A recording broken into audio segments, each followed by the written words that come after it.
right, thank you all for coming. It's good to see everyone, and hopefully everyone has more or less survived the freezing temperatures. But yeah, thank you for coming. So a couple announcements. As usual, if you're not on our email list, see the QR code in the back or talk to one of us, and you can get access to weekly information on what we're doing. This Saturday is a continuation of Science and Faith lectures. It's usually around 1:30 to 2. And they talk about science combined with faith, and scientists who have faith. And if you're interested in those types of topics, feel free to look into that. Also, over at that table, we are selling books, Challenging Conversations for $5 by Jason Jimenez. So if you're interested in that, talk to Ben or one of us, and we can get you hooked up with that. If you want to be a member, let the officers know. I'm an officer. I'm the president. My name's Matt. There's also Zach in the back, and Will is over there. So being a member means you are able to vote, and this semester, I think it's like later in April, we will have an election. So if you're interested in being an officer, let us know. Also, before I forget, next week we are meeting in the auditorium. We will not be in this room, but we'll be right across the hall, so not very far. So yeah, that is all for announcements. Without further ado, we'll be having Ben talk to us on this topic.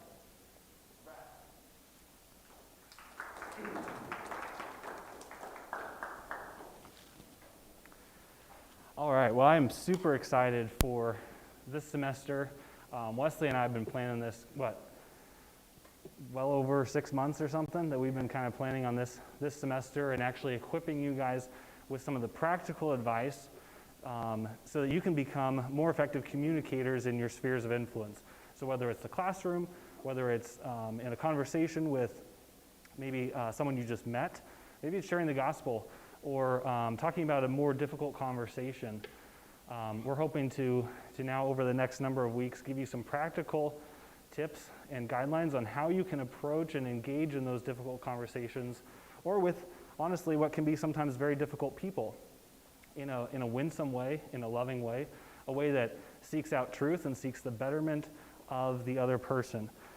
So I do want to recommend, I'll be mentioning this book quite a bit this evening, Challenging Conversations. This is an author I got to know here last fall. I was part of the launch team for his book. Jason Jimenez.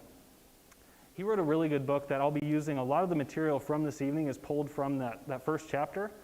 And then he goes on to address some challenging conversations or challenging topics that can come up that oftentimes we avoid because they can be difficult, they can be emotionally charged, or otherwise cause discomfort in some way. So we're offering that to you guys for $5. So more than 50% off. So we just wanted to make something available to you so you can start knowing how to talk about these topics, or have some information used as a resource that you can then engage well in those difficult things. I think what we're going to do, so this semester is going to be, or the rest of these lectures are going to be a little bit different in some ways, I think, from what we've done in the past. So in the past semesters, we looked at conversations and questions regarding the existence of God, right? Does Jesus exist? Who is he? How do we know what he said and what did he say about himself? How do we know the Bible's reliable? Last semester we looked at ethics and how we know right and wrong, where those things come from, and then looked at some other topics. Those have been more informational, where we're equipping you with a lot of deep information, wrestling with difficult ideas, and hopefully challenging and helping you to think better. This semester, we want to start training you and equipping you to now take that information that you've learned and go out and effectively implement that and use that for the betterment of others. So it's gonna involve some maybe more one-on-one discussion groups, or we'll have you partnering up throughout the semester and actually practicing some of these things that we're going to be teaching over this next semester. So I'm really excited for that.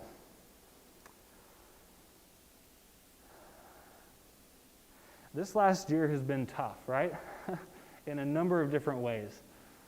You can see here just from a few pictures that I was quickly able to find, just kind of the tenor of the national dialogue in a lot of different ways, in a lot of different areas. If it's exposed anything, this past year, has definitely uncovered the reality that we're living in a society that is increasingly unable to participate in conversation, let alone productive dialogue, right? The people you see here, what do you think? Do you think they're having a conversation? Are they making arguments or responding to arguments? And I'll explain what we mean by arguments in a little bit, but we can definitely see some people who we might say are arguing, but there's a difference between making an argument and having an argument with someone or a fight with someone.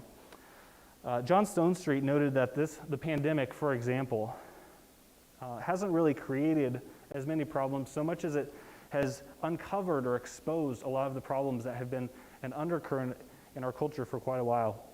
And I think that realization can actually be extended to the spheres of politics, of policy. And there's a difference there. Politics, kind of thinking of the political arena, running for office, and the things that politicians say. Policy is more the issues that we're talking about. It can also be extended to the weather, right? Over the last couple days, we've had one of the coldest few days in the history of February here in Lincoln, Nebraska. And that's led to what are referred to as rolling blackouts, right? Where they're intentionally cutting off power for certain areas of the state so that it can conserve energy and the power grid can continue working. Others have had failing utilities, pipes freezing, and I noticed yesterday as I was preparing for this lecture how immediately people were jumping to placing blame on someone, becoming angry and rejecting personal responsibility for something like the weather, right? And the effects that it was having. Now, to be fair, there are some areas where people do have responsibility, right? If the utility is irresponsible and doesn't prepare well for these types of occurrences, sure, there may be some responsibility that they would have for the problems that occur. But I was shocked at how quickly people were jumping and blaming the mayor or blaming someone down in Arkansas or some elected board somewhere and accusing them of not caring for the people on the ground who are suffering. They were doing this instead of investigating or listening, investigating the problem, listening to the answers or listening to the reasons why things were happening, and maybe even, to the extent possible, working toward a solution, right? There was none of that going on. It was simply an instantaneous response of anger. I'm being wronged. No one's listening to me. And then voicing that opinion, broadcasting it on social media, which unfortunately happens almost exclusively, it seems like, on the social media platforms. But I think at a deeper level, the challenges of something like the weather of the last few days, but really the challenges of the last year especially, have revealed the deep pain and suffering that people are experiencing on a daily basis. And many feel that their last resort is to become angry or violent, whether in speech or in action, so that they can be heard. They feel like the only way that people are going to listen to them is if they get angry, they start cursing, they start burning things down, or taking other actions. So what I want you guys to be thinking about tonight as we move into this is, how should we respond? What is our responsibility in a culture that is or seems to be unable to have even simple conversation without getting highly emotional or upset? So, why are we here? Well, you've probably seen, I know we've been throwing this up quite a bit, the Win Some Conversations When You Disagree. That's our semester topic, but underneath, something we haven't talked about yet is those three little phrases: pursue truth, share the gospel, and love others. Now, even if you're not a Christian, I hope that your desire in coming tonight and continuing to attend the Ratio Christi events, and even your desire in conversation is to pursue truth, right? But as Christians, we believe that all truth is God's truth. In other words, all truth comes from the God who exists, who is creator, who is sovereign. It originates from him. And so as Christians, we believe that pursuing truth, whether it's in a conversation or whether it's in our textbooks or any other means of information gathering or dissemination, we should be pursuing truth. And that actually is pursuing Christ, because Jesus himself said that I'm the way, the truth, and the life, right? But the claim of Christianity is not simply that we have a truth, one among many, where other people can have different truth. We're claiming as Christians that we have the truth, right? So, you guys hopefully will think this is funny. I was trying to think of an analogy for how we could wrestle through this. How many of you watch Star Wars? And Joel, I know you haven't, so we're not talking to you. So, no. So most of you watch Star Wars, right?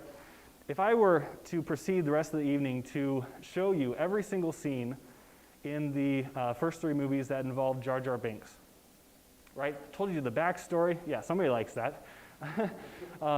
Told you the backstory. We maybe even looked up information on the voice actor and why Lucas wrote Jar Jar Binks into the Star Wars saga.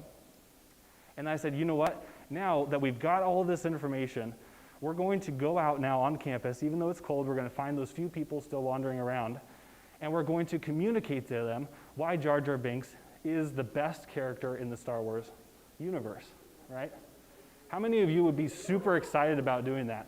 Like legitimately. How many of you would be like, yeah, that's going to be a worthwhile endeavor, right? But that's not the type of claim we're making. The type of claim that we're making as Christians, that would be maybe a subjective claim. That would be a personal opinion, potentially. Now, some might make an argument that there's an objective truth, that Jar Jar Binks has a deeper plot or something like that. But none of us would see that as an important truth, even if it were to be actually objective. The claim that we're making, now let's flip it a little bit. Let's imagine that I stood up here and said, guess what? I have uncovered the actual information that, if presented to people, can prevent them or cure them of their cancer. And I was able to communicate that to you over the course of this evening, and then said, what we're going to do now that we actually have this information, we're going to actually go down to the cancer wards around Lincoln, and we're going to tell this to the doctors, to the nurses, and to the cancer patients. If that was actually, and that information was actually reliable, how many of you would be more excited about going out and sharing that with people? If we could actually cure cancer, right? I would be very eager to go and do that. That's the way that we as Christians should think about the gospel. But backing up even a little bit, that's the way that we should approach the communication of any truth, right? If this is a truth or if this is information that is actually true, we should be excited, we should be prepared, and we should have the information necessary to effectively communicate that to others. So, how are we going to do that? Well, I think there are 3 quick ways that we can pursue truth, just real broadly speaking, in conversation. The first thing is humility. This is super important. Humility, and the way that I kind of like to think about this, or the way that maybe I'm able to remind myself at times to try to stay humble, or at least strive toward that goal, is asking myself, do I know everything? So I would ask you, do you know everything? Are you absolutely correct in everything that you do know and believe? Right? Well, if you don't know everything and you're not correct, absolutely correct in everything that you know and believe, then it logically follows that you currently hold false beliefs. There are things that you believe to be true that are actually false. Now, I don't know about you, sometimes that's kind of a jarring thought to think that we actually think and believe false things currently, but it's a simple logical exercise to show that there are things we can learn. There are truths that we haven't maybe encountered that others can teach us. And I think that can help us become, to adopt a posture of humility as we interact with others. So humility is one of the most important aspects or facets of this idea of pursuing truth. Now, this does not mean that you need to take a posture of extreme skepticism, right? What I'm not saying is that you know or believe no true thing, okay? What I'm saying is that it's impossible for us as humans, as finite beings, to have completely true beliefs. We're not capable of that. But that doesn't mean that you need to flip and say, well, then I can't know anything, I can't trust anything. No, there are good ways that we can go about understanding truth and evaluating and coming to identify true things about reality and about the world. One of the big ways that we do this in Ratio Christi is through the examination of evidence, right? Whether it's historical or philosophical or scientific evidence that then supports a particular conclusion. So I just want to make that clear that this shouldn't push us into a posture of extreme skepticism. The second principle here is curiosity. If it's the case that we don't know everything, I would exhort you to be curious, right? Be curious about what you don't know. Be curious about what you do know, right? Because I'm sure there's more, there's a better way that you can think about the things that you believe. And be curious about the things that others know. This will help you in your pursuit of truth. Carey Nieuwhof notes that there's a relationship between curiosity and skepticism, cynicism. Cynical people are rarely curious because they think that they know how things are going to happen in the future, or there won't be any benefit in engaging with someone who may be difficult or engaging in a difficult topic. But we can kind of avoid that cynicism or that skepticism if we adopt a posture of curiosity. Tell me more. Help me understand what you believe. Those are questions that can immediately remove this cynical attitude of, I know how this is going to work, it's not worth my time, and can help us in the pursuit of truth. And then finally, boldness, right? Even as we maintain this humility and cultivate curiosity, we can have a boldness when we converse with others, and we can have confidence as we learn and share the truth with others. And I think those things should motivate us. Now, if Christianity is true, and I believe there is overwhelming evidence that there is, we've looked at that for a number of semesters here, then our hearts should break for those who do not yet know Christ. If it's actually true that people are lost, that humans are lost and unable to have a right relationship with God apart from a personal relationship with Christ, then those of us who know Christ, if this is actually true, should have a burden to go out and share that with others. Wesley and I had an opportunity here last year to go out to Salt Lake City and dialogue with members of the LDS Church and investigate. We were curious about what they believed. We spent a number of days while we were there actually just learning what the LDS Church taught and figuring out how to converse well with those individuals, and then sharing the truth that we believe has good evidence and had good dialogues. So our hearts should be broken for the lost, but we should also be thankful for the present, right? Thankful for this opportunity that we have to share truth with others. And then we can be excited for the future. So not simply the future of tomorrow, but the future of an eternal life with God in his full presence, unmarred by the stain of sin. Those three things, I think, can motivate us to share the gospel. And then finally, the reason that we're doing this entire semester is to love others. Out of a heart of love for others, we want to do this. So we want to pursue truth, we want to share the gospel, and we want to love others. Real quickly here, John 1:14 talks about the grace and the truth. It says, "And the Word," talking about Jesus, "became flesh and dwelt among us, and we have seen his glory, the glory as the only Son from God the Father, full of grace and truth." And then writing in Ephesians, Paul exhorts us to therefore be imitators of God as beloved children, walk in love as Christ loved us and gave himself up for us. So if we're called to be like Christ, and Christ was love, full of grace and truth, then we should incorporate those virtues into our interactions. Then in Matthew, Jesus distilled everything down into the two familiar commandments, essentially love God and love others. And the way that he clarified that we are to love God is with all of our heart, soul, mind, and strength, right? So we're seeking to do that here this evening and the rest of the semester, loving God with our mind and then going out and loving others as he commanded. And of course, this echoes what Peter said in 1 Peter chapter 3, verse 15.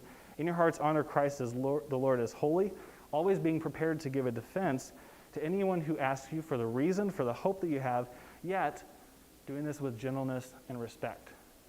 Okay, so that's how we're moving forward into this semester, kind of setting a framework here for now, looking at the next weeks where we're going to be equipping you with some specific guidelines and tools that you can use to become a more effective ambassador for Christ and a more effective communicator.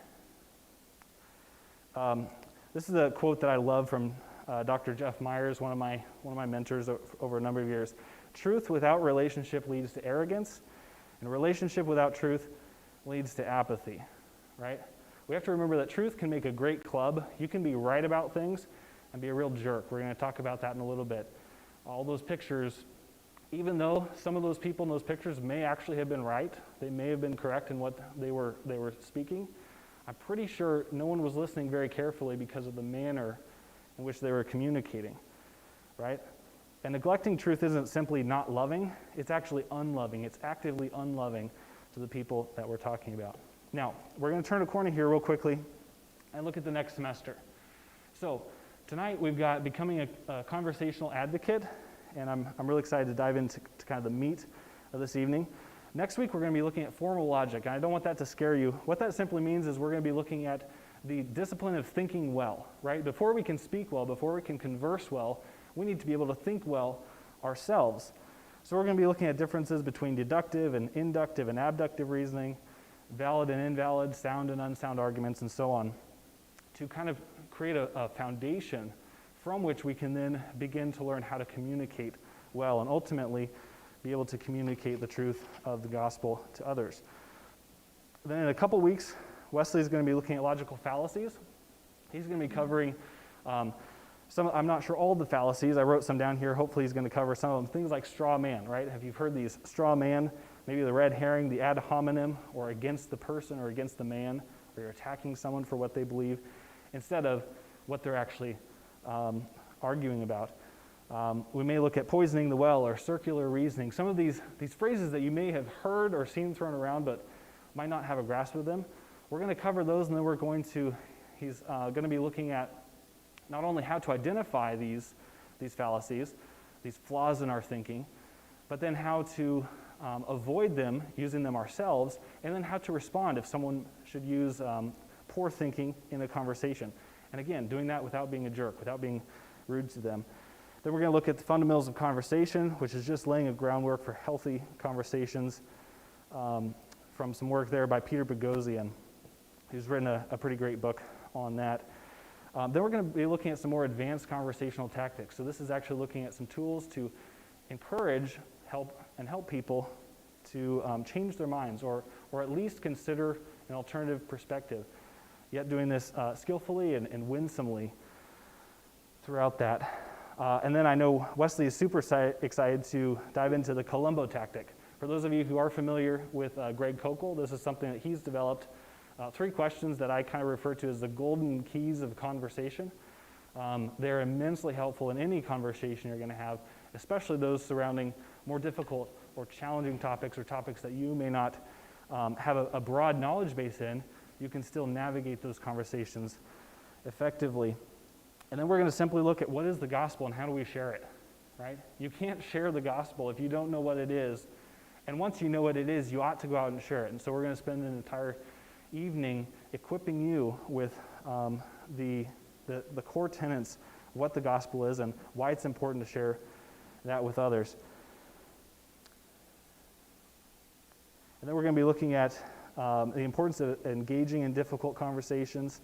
And again, that's the biblical basis for conversational apologetics and evangelism, as well as just the practical benefits of that. And then lastly, now that you will have spent an entire semester going through this stuff, we're going to spend some time training you and equipping you to help others become better conversational advocates or participants in the conversations that they will have, so that we can raise the level of dialogue and hopefully be an influence for the good of both the conversational partner, for the pursuit of truth, and ultimately for the betterment of those around us. So that's kind of looking forward. But here, Janae, do you want to go ahead and hand these out? So I told you this is going to be a little bit different. We put together a self-evaluation. Janae's going to come around with, do you want me to hand out the pins as well? Or do you have them? Okay. So this is a little self-evaluation. This isn't something you're going to turn in. This isn't something you're going to be tested on or anything. This is just a tool for you to kind of evaluate your own place, where you're at now, as far as being an effective communicator, so that at the end of the semester, hopefully, you can look back and say, hey, I've actually learned something, because we want this to be encouraging. I don't want this to be overwhelming or daunting to you or discouraging in any way. So I'm going to give you a few minutes here, probably around 4 or 5 minutes, because there's actually some writing. Don't worry if you don't get through all of it, because you can certainly come back and fill this out later in the evening or as you have time. But I do want you to spend some time thinking through the questions and evaluating yourself, where you think you are right now.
If you didn't get through all of it, I'd encourage you to spend some more time, think through those questions.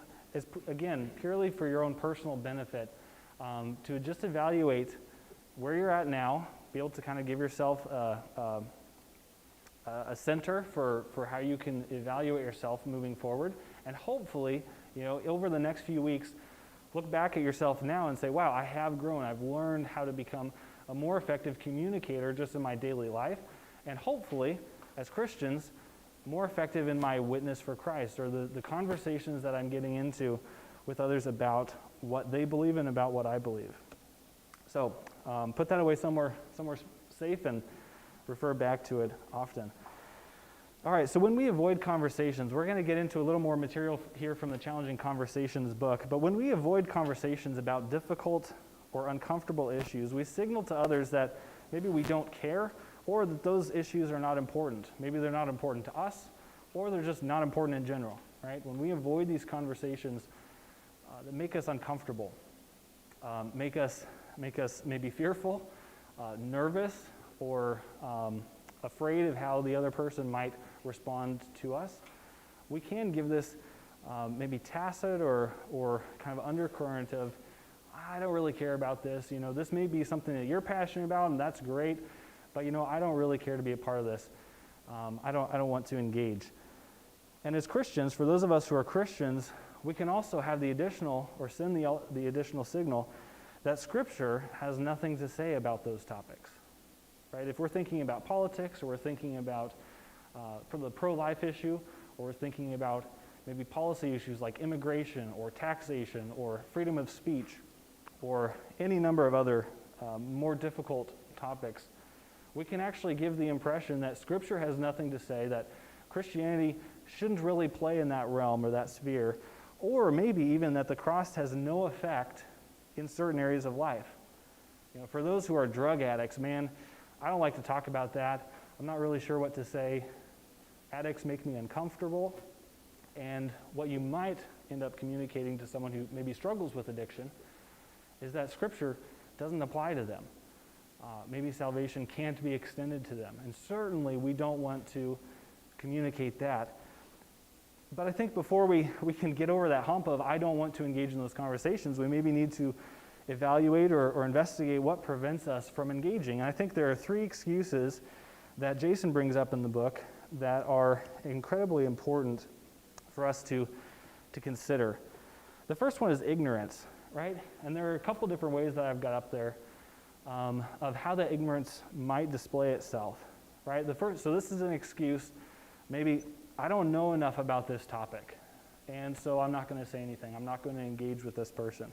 Or maybe it's just like, I might have the knowledge base, but man, I don't have the skills. I stumble over my words. I'm not very articulate. I never took speech and debate in high school. I didn't take speech and debate in high school, right? Maybe I should just sit this one out and let the smarter people, the ones who are really good at communicating, maybe I should let them take this one. Or maybe the ignorance takes the form of I don't know them super well, more of a relational ignorance. I don't know them, or they don't know me, and so it would be super awkward for me to talk about something like someone's personal identity, right? And how we should think about that, or what I believe about that. I don't know them super well, so I'm just going to step back, not going to engage. So this first excuse that we can adopt, maybe to protect ourselves from having to engage in these challenging or difficult conversations, is one of ignorance, whether it's knowledge or skills or relational ignorance with the person. Well, how should we respond, or how can we respond to that first excuse? And here's what I would encourage you to consider. Evaluate your knowledge, skills, and relationships, and then discover, or try to discover, where you are lacking and focus on strengthening in that area. Much in the same way that some of us who can't do a whole lot of pull-ups or push-ups, right? If I want to get better at that, I'm just going to have to finally get over my fear of being sore, or maybe my discomfort of sweating, right? The things that I don't like to do, maybe I've got to get up earlier. But I've got to put in the work to actually get better at that, to increase my knowledge base so that I could become stronger, or whatever the goal might be. It's in the same effect applies here with dealing with the excuse of ignorance. Evaluate and then do the work once you've identified where you might be weak. Maybe it is, I don't know a lot about immigration and what the Bible says or what current policy is for the United States. That's a kind of a relevant issue, or it seems to kind of ebb and flow in its relevance in the cultural conversation. Maybe I should just do some more reading and see what the conversation is dealing with, see how I can get better at that. The second one here, and this, for those of you who may not recognize a marble bust, I think that's marble, I don't know. That's a picture of Aristotle. Aristotle referenced what he referred to as the Rhetorical Triangle, this idea of three different areas within the discipline of rhetoric, or speaking and communicating. He talked about the ethos, the logos, and the pathos. The ethos, comes from the Greek, or it's a Greek word from which we derive the term ethics. It relates to our character. So when you're looking at this excuse of I don't know anything, one way that you can move past that excuse that you might be dealing with is looking at your own character. Am I trustworthy? Am I someone that people would actually want to listen to or find worthy of listening to? Am I worthy of people actually listening to me, even if I were to equip myself with knowledge or information? The second area that Aristotle emphasized was logos. Again, Greek, from which we get the word logic, and it relates to the reason, to the mind. The question here is, do I make sense? Right? I may have the information, but if I don't make a whole lot of sense, if I'm incorporating logical fallacies like Wesley's going to talk about in a few weeks, I almost said like Wesley's going to make in a few weeks, but if I don't make sense, if I'm not able to communicate in a logical or understandable way, then I'm not going to really have the skills to communicate truth, even if I want to pursue that. And then finally, the pathos, which comes from the Greek, it relates to where we get words like empathy or pathology. Now, this one's a little bit different. It relates to our emotion, but specifically suffering, right? So empathy, you're identifying with or commiserating with someone who is suffering. Pathology is the study of diseases, right? The suffering of others and studying, generally dealing with the physical ailments. But this relates to the emotion. So the question here is, am I working to understand the other person, right? Am I aware of their emotions in this conversation? Maybe the anger that you're receiving in a conversation comes from a place of great pain or anguish or personal hurt or fear, right? If you can become aware of those things, you can begin to understand how you might be able to address that underlying issue and become a more effective communicator, thereby removing the ignorance that you're dealing with, right? Whether it's the skills or the relationship. Think about it. If someone is hurting and you say, hey, there seems to be something else here. Would you mind, if it's not too personal, would you mind telling me a little bit more about that? All of a sudden, you've created a massive gateway for you to remove that relational ignorance, get to know the person at a deeper level, show them that you care, and then be able to communicate truth to them and discuss that well. So that's the first excuse. The second excuse that we're dealing with here is demeanor, right? Now, Dwight Schrute is a fantastic example. You can see here, I don't know, maybe angry, maybe frustrated, maybe defensive. Part of what makes Dwight Schrute, for those of you who have watched episodes of The Office, what makes him so endearing in a way, so many people love his character. Why?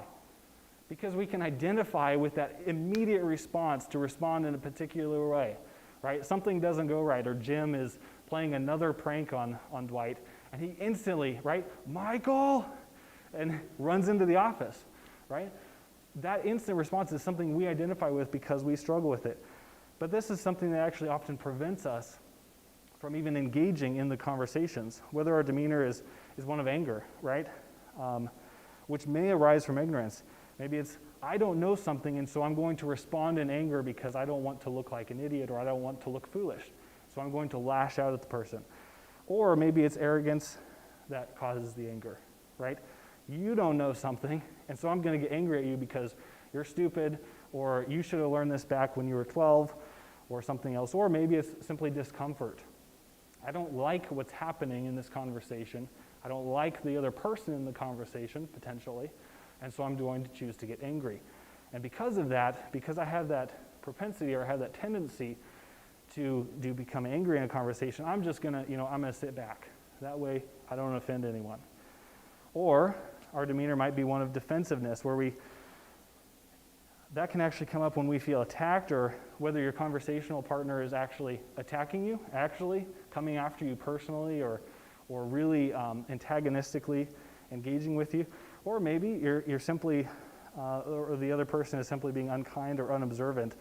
Or, let's be honest, maybe the defensiveness that you might feel in conversation comes from a place of simply being overly sensitive, or a place of pride, right? Sometimes when I've been in conversation and somebody clearly knows more about the topic that we're discussing than I do, I can get a little bit defensive about when they start questioning what I believe or what I actually think I believe. And that comes from a heart of pride. I don't like being wrong. I don't want to be the stupid one here. So I'm going to be like, no, I don't. You may have some evidence here. You may have some good reasons to respond to my beliefs, but I don't think that actually holds. And I'm simply being defensive here to protect my pride. And finally I just have being a jerk, right? I don't know if there's a really good dictionary definition for being a jerk, but we can generally identify those people. Hopefully it's not ourselves, who are just uncomfortable to be in conversation with, right? That's something we want to avoid, but if we identify that weakness in our own character, there are times where we're saying, you know what, last time I engaged with this person, or I talked about, fill in the blank conversational topic, I was a jerk and I hurt the other person, maybe I lost a friendship. I don't want to do that, I'm going to sit this one out. So how can we respond to our demeanor that keeps us from engaging well? Well, the first one is relax. And I would encourage you not to say this one out loud, right?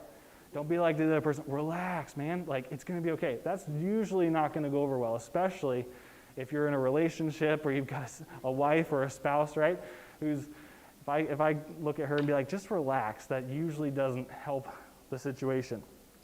But actually, this is a good tool that you can use when you find yourself in one of these postures in a conversation where you might be getting angry.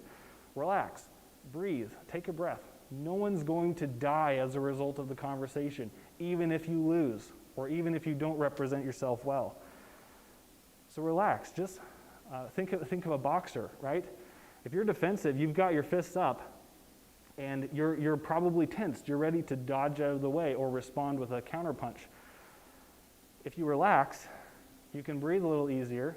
All of a sudden, the person's not going to feel as attacked, and it allows you to take a step back and engage with them, or at least evaluate or lower the pressure in the conversation. The other one, and we talked a little bit about this earlier, but cultivate curiosity. And what I mean by that is ask questions. Think about it. It's quite difficult to be angry and curious at the same time, or defensive and curious, right? Or even at being a jerk. Like, if you're genuinely interested, genuinely curious in what the other person believes, or what they're actually trying to say, hey, tell me more about that. I would venture to say it's almost impossible to be angry in that moment if you're genuinely curious about what the other person believes. Jason Jimenez, the author of this book that I'm pulling so much of this material from, says you can have a spirited conversation without being mean-spirited. You can have a spirited conversation, one where maybe your blood pressure is up a little bit, but not in an agitated way. You're fully engaged. You're keyed into that conversation. Maybe both of you, even your tones, and you're talking a little bit faster. That can be okay. There's a place for that. But you don't have to be mean-spirited, insulting the other, or attacking them, or avoiding their questions, or becoming defensive. So those are some ways that you can respond to this second excuse. And boy, I'm going to have to move a lot faster here. The third excuse that we might use to avoid having difficult conversations is from one of discomfort. I don't like conflict. I don't like arguing.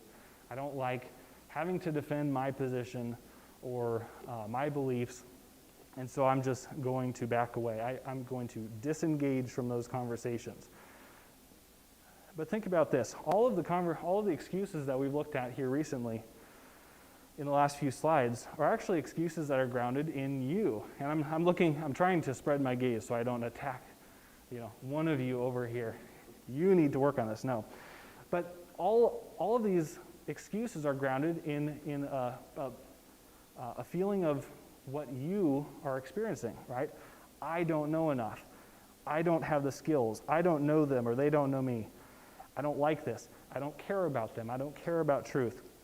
Notice what each of those sentences start with. I. It's a self-focus. It's an attention in a conversation, right? Conversation, we haven't talked a strict definition here, but a conversation is a two-way dialogue, or it's a partnership of communication, right? If all of your excuses why you don't engage are because of I or me, you're actually being quite self-focused. And that's, we would understand, is not healthy. And this can arise from a disproportionate emphasis of your own comfort, right? You seek your own comfort more than you maybe value or pursue truth, or hoping to encourage others in believing true things. You value your own comfort or your own avoidance of discomfort, right? Instead of focusing on the truth or showing love to your conversational partner. So how can we respond to these? Well, I think one of them is kind of obvious. Intentionally focus on someone else, right? Focusing on someone else or taking the focus off of yourself is never something that just happens in a conversation, at least in my experience, right?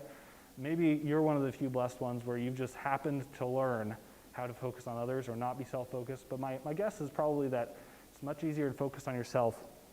And we can even do this unintentionally.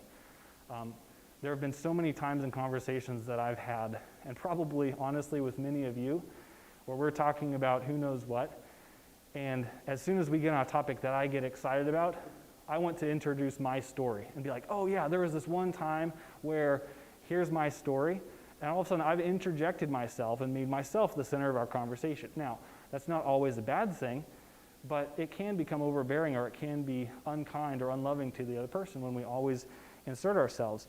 But if you intentionally say, oh man, I've got a story to say, but my conversational partner also has some really good things to say, I'm just going to be quiet here and listen. And maybe try to find a question that I can ask to show that I'm interested. So intentionally focus on someone else. And then simply, honestly, being honest.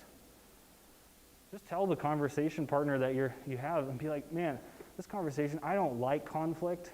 Like, I'm happy to talk with you, but I'm really nervous right now. I don't have the skills. I don't feel like I have the skills, or I stutter, or I stumble over my words, or I can't think of the words. So would you be patient with me? Like, I don't like this, but I care about you, and I want to know true things. Those types of comments, you would be shocked how instantly people will create space for you and be like, oh, hey, Wesley, relax, don't worry. I'm not going to judge you. If you're nervous in this conversation, take your time, collect your thoughts. It's okay. They will actually, more often than not, create intentional space for you to then not be nervous or not be fearful. But that starts with you being honest with them about maybe some of the weaknesses or the ways that you struggle in conversation. So, after all of that, which excuse might you tend towards as you evaluate your self-evaluation? So when you filled out this sheet and you were thinking through, how often or what prevents you from engaging in conversation, is there one of these excuses that you might see a tendency towards? Go ahead and pair up in twos or threes and talk a little bit. I'll give you just a couple minutes because I'm talking way too long on some of this stuff. So.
right, guys, let's bring it back in here.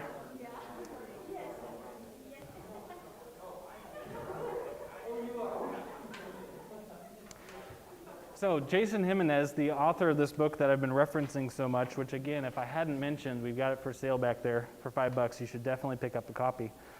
He said that these three excuses can break down into two different types of characters with different approaches to conversations, right? There's the avoider and the aggressor, and we're going to look at those here just real briefly.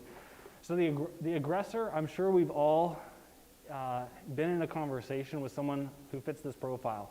Maybe in all of the facets, maybe in some of them. But an aggressor, someone who is maybe defensive or angry in a conversation, right? They're going to seek to control the conversation. Maybe that simply means by steamrolling over you, not allowing you a word edgewise or allowing you to talk much at all or respond to their points. They're seeking to dominate. They're speaking down to you. Well, here, let me explain to you what this is really about. I've been in conversations, and it's very unsettling, and it's very difficult to even feel like it's worth your time in those types of conversations. Also, mocking questions. This is something that I think we have to be really careful, even if maybe you don't typically fall in that aggressor category, to ask a mocking question, something where you kind of know through their response, you kind of set them up for failure. This is actually can fall into a logical fallacy. Help me, Wesley. Leading questions, yeah, which do serve a purpose at times, but oftentimes, think about this. Here's an example. If I asked you a question, I said, "Hey, have you stopped beating up your sibling yet?" How are you going to respond to that one? Have you stopped beating up your sibling? Well, if you say yes, then why did you start beating them up in the first place? You must be a terrible person, right? Or if you say no, well, dude, what's wrong with you? Stop beating him up. You're a horrible person, right? It's a lose-lose situation. You've been set up for failure, right? Those types of questions are incredibly unhelpful. They're incredibly dismissive and demeaning to you when they happen, and certainly when, unfortunately, I'm sure I've done some of that myself. The aggressor is also going to have harsh judgment, right? They're going to make snap judgments and then communicate. Maybe even you may be incorrect, or you may be incorrect, but they're going to immediately condemn you for that or judge you derisively. They're impatient, overpowering, right? Hopefully, you're not seeing yourself in this list, but if you are, let me encourage you, there's a better way to enter into conversations with others. Or you might be someone like this who's an avoider, someone who is reluctant, who speaks away, right? Well, I mean, yeah, I don't like that there are lots of poor, but, it's a hard thing to do. And, I was at Target the other day, right? And just kind of changing the subject, right? Avoiding questions. Hey, what do you think about the age of the earth? Let me pull one of those more challenging conversations within at least a theological context. What do you think about the age of the earth? Oh man, I don't know. I'd rather talk about something else, right? Avoiding those questions or passive judgment. Maybe you're sitting back there. If this is you or if you've been around somebody, you can tell as soon as you say something, the person doesn't agree with you, but they won't say anything and they won't tell you why. I think the Babylon Bee had a hilarious article. Babylon Bee, for those of you who don't know, it's a satire news website, right? During the Super Bowl, incredibly, there was a female referee. Fantastic. It was the first time a lady had actually been at that elite level of refereeing for football. And the Babylon Bee, of course, came out with something, the lady ref, I can't remember her name, she throws a flag but won't tell you why, right? Passive judgment. She throws a flag and is like, I'm not going to talk about it, right? And we all laugh at that because we see how absurd it is, but that can actually often happen in a conversation.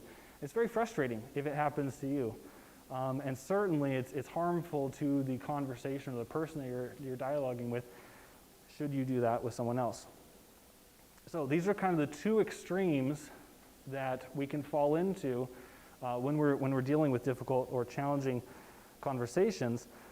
What I'm going to encourage you to strive towards is to become an advocator, right? To become a conversational advocate. Someone who exhorts the other person, which is a kind of an older, less used term for encouraging or motivating, challenging. It kind of incorporates all those things. If you exhort the other person in a conversation, you're encouraging them, lifting them up. They are better after the conversation than when they started. Someone who's conversant, right? Who's just able to have a normal dialogue. And maybe that doesn't mean you always have all the words to say, but you're able to ask questions and to listen. Speaking up. Self-judgment. Now here, you've got to be careful. I'm not talking about the self-judgment of like, oh man, I did terrible. I could have done better there. I asked the wrong question. I didn't listen, where you're kind of beating yourself up. No, this is the type of self-judgment like, man, how am I doing in this conversation, right? Am I being loving? Are we pursuing truth? Are we talking about the same thing? Am I asking good questions, right? Evaluating yourself throughout even the course of the conversation and afterwards, that can become a habit that then will help you become a better communicator. And of course, patient, having meaningful dialogue is also important. So the last question was, where do you struggle maybe? Now I'm going to ask you, based on this list, and I'll put it back up there in a second, based on that list, where do you see your strengths? Where do you thrive in that? And maybe you've got to go back to this list here in your evaluation. Like what is it? How would you describe your conversation style? Maybe you can honestly say, and feel free to say this in your little conversation group. Maybe you're a really good question asker. Don't be afraid to say that. I want you to talk about it so you can encourage each other a little bit. What are your strengths? And I'll put the slide back up there.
Let's draw it back together, guys. Hopefully this is a little more of an encouraging conversation amongst your groups. right? Looking at where your strengths are. That's something that I've been encouraged over the years. I don't know if many of you are familiar or have taken the Gallup Strengths Finders personality. It's kind of a personality test, more of something just to evaluate where you are skilled, maybe where your strengths are. But the focus, what I really like there is that it actually helps you say, hey, maybe there is definite benefit in shoring up where you're weak or where you may not be as skilled, right? We should look to fill in those gaps. But sometimes we can do that at the detriment of pressing into where we're strong, right? For me to all of a sudden try to become a computer scientist would be a massive task.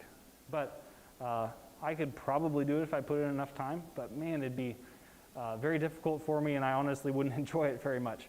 I would much rather be talking with students or getting coffee with somebody and talking about deep questions like what we're talking about tonight. That's where my strength is, and so I'm able to work in that arena.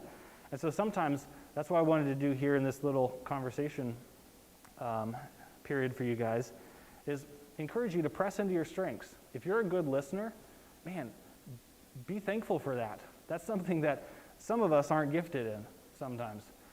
And so be comfortable in that. Explore that. Figure out how you can actually invite people to open up in a conversation, just through your listening, through your question asking. If you're bolder and you really like to lay out an analytical argument, man, go for that. Make sure you're being gracious, but go ahead and press into that. Don't try to be the passive one who never raises your voice, because you're gonna explode, probably, if you're anything like me. So now that we've looked at the 3 excuses and how to address them, but then also the dangers of where that can push us to be an aggressor or an avoider in a conversation, here's 3 tactics that we can begin to employ. And just broadly speaking, we're going to explore this more in 3 or 4 weeks with some fundamentals and advanced conversational tactics.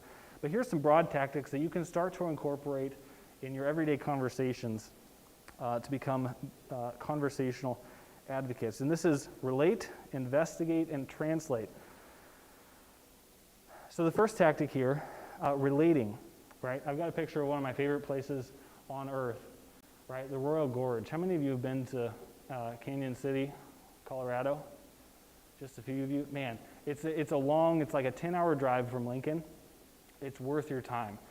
This is, I believe, the deepest gorge in North America. I think the deepest point is something like 1,300 some odd feet down. It's the highest suspension bridge in North America. It's over a 1/4 mile long, and actually on a windy day I've been there where it feels like you're on a boat because it's waving in the wind. It's a fantastic, absolutely gorgeous place. Why did I put that in there? Because I like the picture. And I wanted to encourage you to build bridges, right? Build bridges through reputation. Sometimes we try to go too fast into a conversation, or maybe we haven't spent the time building rapport, building the respect, the mutual respect between you and your conversation partner, right? Where they're actually willing to listen to you, or where you actually know enough where you can engage and ask good questions thoughtfully. So spend some time building those bridges of relationship, of rapport. Also, build the bridges of common ground, right? If you can find a place, especially in a challenging or a difficult conversation, or conversation about a very difficult topic, or maybe you are diametrically opposed to one another, if you can find some areas where you can have a shared goal in the conversation, maybe it's simply, hey, let's both agree not to get angry at each other, even though we might disagree. There's a common goal that you can set, and that can actually set some boundaries for you, so that if you find yourself getting angry, like, hey, maybe we need to take a break. I'm starting to get a little agitated. Would you help me back down from that? Or maybe it's, hey, actually, we both care about the poor or the widows, the homeless, but we just have different approaches of how we think it's best to serve them in our community. So actually, we want the same thing. We just are talking about different ways to get there. Now that we've identified our common ground, let's see how we can grow from that and maybe come to a consensus. Or maybe not. That's not always possible. And I would encourage you, don't always put yourself under the pressure to agree at the end of a conversation. But if you can identify some common ground and spend some time building that bridge, it's going to go far in helping you have a more effective conversation. I'm editing on the fly a little bit here. I've got some stuff about the different modes of communication. So there's lectures, right, where it's just a straight monologue. That's something a lot of your professors do, and that's a good thing. There's a place for that. There's teaching, which involves more of imparting information from someone who knows something to someone who doesn't know something, right? But it's not necessarily just a straight monologue where I'm teaching you, I'm talking to you the whole time. There can be some back and forth. Then there's mentoring, another mode of communication, which is more often a one-on-one or a small group setting, which kind of has the character of an expert imparting knowledge to a novice or someone who is less experienced. But with a mentoring relationship, generally there's some type of expertise that is involved. Then there's training, which is just kind of teaching, but with a practical application. And that's what Wesley and I are really hoping to do this semester. That's why we're taking students out to Salt Lake City here in a few weeks to actually train them to become effective ambassadors for Christ, specifically relating to the LDS people. But training is more of a hands-on. So you're gonna teach some information, you're gonna impart some information, then you're gonna go out and actually implement that into your life. Then you've got coaching, which requires no specific area of expertise, actually. And I'm not talking about like sports coaching, right? Those guys are highly skilled. But if you've got like a life coach or a professional coach, that coach may know nothing about law or medicine, but they can actually help you achieve your goals, if those were your fields or anything else, by asking intentional questions or providing accountability for you. And then finally you have a conversation, conversing. And this is what we're really getting at, and we're encouraging you to strive to become a better conversational partner or conversational advocate. This is simply a situation or a form of communication in which all parties work together to pursue the same goal of understanding and growth, right? So it's a free flow of information between two or more individuals where you're working together. Maybe neither of you have expertise. Maybe both of you have expertise, but you're working together toward the same goal of understanding and growth. So relate to the other person. Don't seek to lecture them. Don't necessarily mentor them. There's a place for all of those other forms of communication. But it's important for you to set the tone, right? If you get angry, you just watch how quickly they're going to start reflecting that anger towards you. If you are honest and asking questions and curious about what they believe and what their position is, I'm willing to bet that they're going to start reflecting that back to you and start listening as well. So model what you hope to receive from the conversational partner. So the first tactic, relate. Second one, investigate. Don't fear disagreement, but work to understand the differences, right? People disagree. That's okay. That's actually healthy, surprisingly. So often today, the dialogue surrounds, or we have this idea of tolerance, right? But most people talk about tolerance, and they're actually thinking about complete and absolute agreement among all individuals. And they think that's tolerance. Actually, that's not tolerance at all. You can't be tolerant unless there is disagreement. Tolerance requires disagreement, which is, I don't agree with you, I don't hold your position, but I'm going to respect you as an individual. I'm going to treat you with courtesy, with kindness, with grace, and we're going to pursue truth together, even if we don't disagree. So don't fear the disagreement, but you can certainly work toward understanding those differences. Ask good questions. So here I would encourage you, investigate, don't interrogate. No one wants to sit down and just be hammered with questions. Why do you believe that? Well, why do you believe that? Well, what's the evidence for that? Who said? Where'd you get it? How long ago? How relevant, right? You're going to sit there and very quickly the person's going to shut down or just walk away, honestly. No one likes to be in that situation. So investigate. This requires intentional, interested, and informed question asking. Sometimes questions are actually hard to come up with. A good question can be difficult to come up with, but it's worth it. But it takes time to be interested in the other person. It takes some level of information, right? Maybe as simple as the knowledge of what you're talking about. We're talking about best flavor of ice cream. Well, okay, now I can ask you, what is your favorite flavor of ice cream, right? Why do you think that's the best? It takes some level of information. So asking good questions requires intentionality, interest, and being informed. And then finally, I've got on here staying nimble. And what I mean by that is that conversations rarely go as planned, right? And honestly, if we've got a plan on how this conversation is going to proceed, you're probably not having a conversation. You're probably lecturing. You're probably trying to teach or mentor or something else. And my guess is maybe that's not going to go so well. If you're going into a conversation with, oh, I'm going to say this, and I'm pretty sure he's going to respond here, so I'm going to say this thing, and as soon as somebody else gets off that plan, maybe your response is to get angry or to get defensive or to get fearful. Oh no, I didn't plan for this one. I don't know how to respond, right? So stay nimble. It's okay for the natural flow of conversation to go in directions that you didn't anticipate. There are ways that we're gonna explore here in the weeks to come on how to respond to those situations. I'm not going to get into tonight. But I would encourage you, kind of stay on your toes a little bit, which requires you to listen thoughtfully, listen intentionally. And then finally, the final tactic here is translate, right? Define your terms. Dr. Michael Bauman, one of the very influential men in my life, he passed away a number of years ago. He said something to the effect of, the one who defines the terms wins the argument.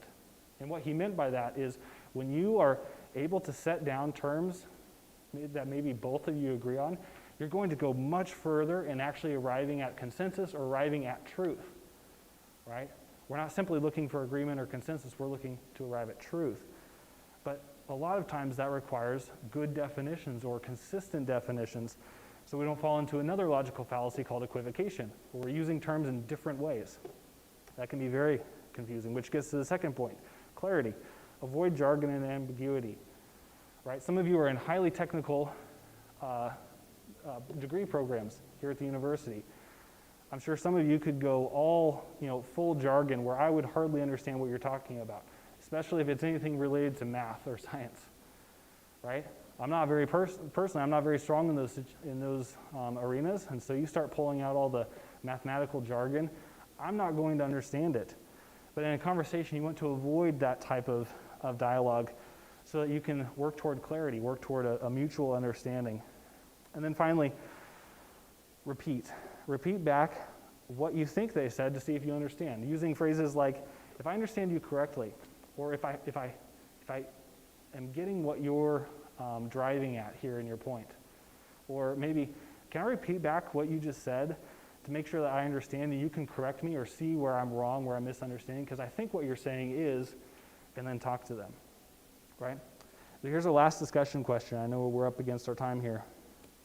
Which of these tactics do you find most helpful? And this is an exhaustive list. Are there other tactics that you've found helpful in the conversations that you've had with others? Go ahead and talk for a few minutes and then we'll wrap up.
let's bring it back together.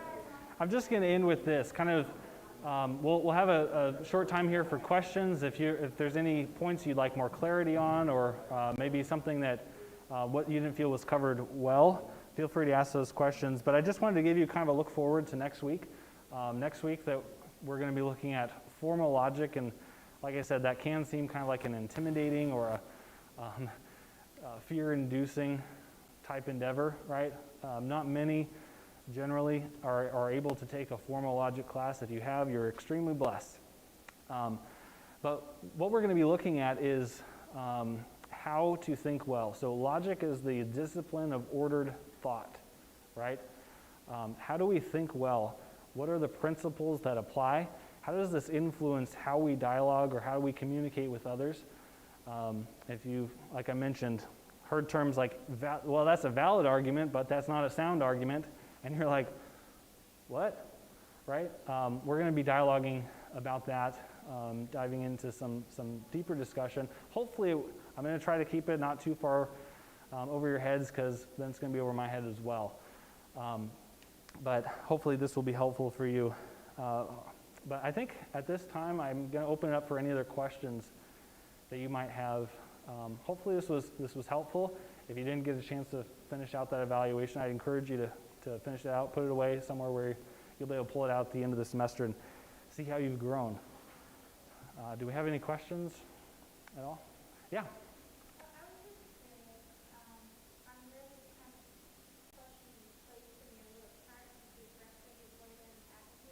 Uh-huh.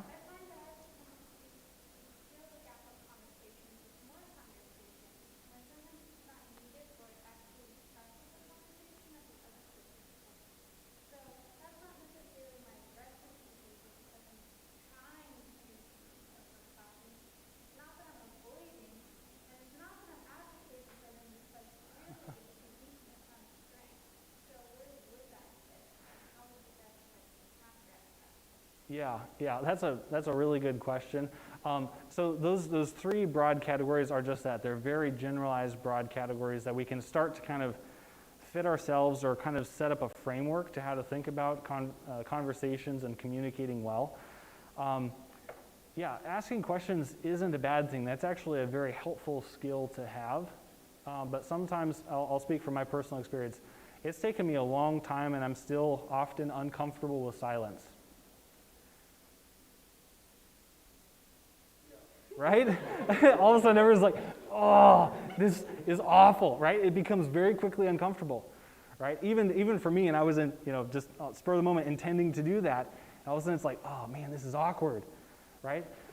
We have an impulse to kind of fill that space just because we're uncomfortable with that. So what you might want to do is, as you continue to cultivate asking good questions, sometimes simultaneously cultivate silence. Allow yourself to breathe a little bit. My dad always used the phrase, and my brothers and I hated it, but he's like, use the pregnant pause, and we're like, oh, that's such an awkward phrase. But allow this pause to sit there. It allows some of us who are maybe internal processors, who need some silence, or who want to engage thoughtfully in the conversation. So when someone's talking, I'm trying to engage with you, and I'm not able to organize my thoughts and respond. Sometimes that silence can allow another person to organize their thoughts. And so sometimes it's okay to sit there and just be like, hey, take your time. There's no rush here. We're not trying to get anywhere in our conversation. There's no destination in mind.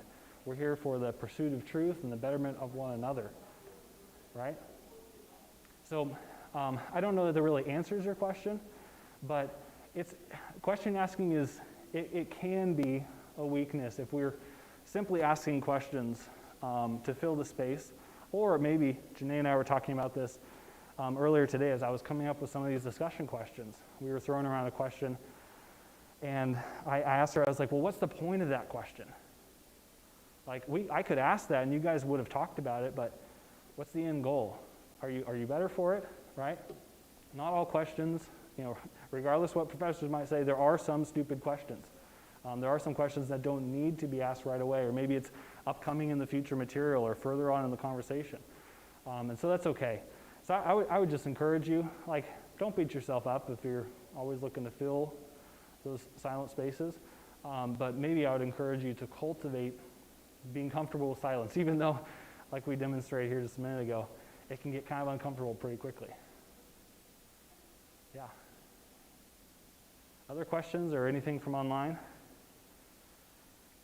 Yeah, John.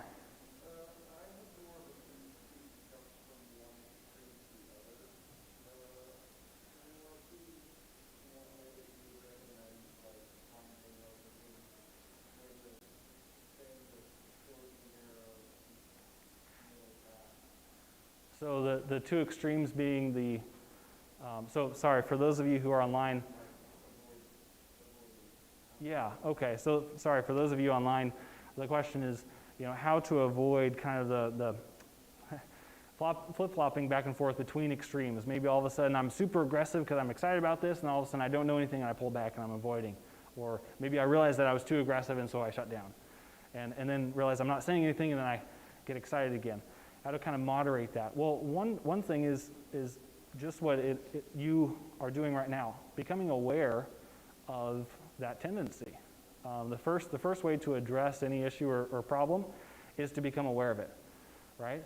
And so I would encourage you, the fact that you recognize that tendency is actually a pretty significant step in working to avoid it. And so it's going to take some effort on your part when you're actively in a conversation to moderate yourself and evaluate, right? That self-judgment idea. Say, hey, how am I doing? Am I coming across a little too strongly? And again, don't beat yourself up. This is a learning process. This isn't something that you're going to, become an expert in overnight. But always offer yourself up for your own examination and say, how can I become better? How am I doing right now in this conversation? And if you've got some friends that you trust or others who you trust, who you have conversations with, be honest with them. Ask them, hey, would you let me know if I'm being a little overbearing, or if maybe it's okay for me to talk up? Because sometimes I really have something I want to say, and I want to make sure that I'm not walking over somebody, but I also really want to say something in the conversation. So hopefully that's helpful. Again, awareness is a big step, but then I think that self-examination and practice is probably the best way, which doesn't feel like an answer, but too often it's the hard work that we've got to put in ourselves, especially when dealing with communication. Any other questions here before we wrap up? Excellent. Well, I'm excited for next week. I hope you guys will come back and we'll dive into some Aristotelian logic and figure out what all that means. So thanks for coming, guys.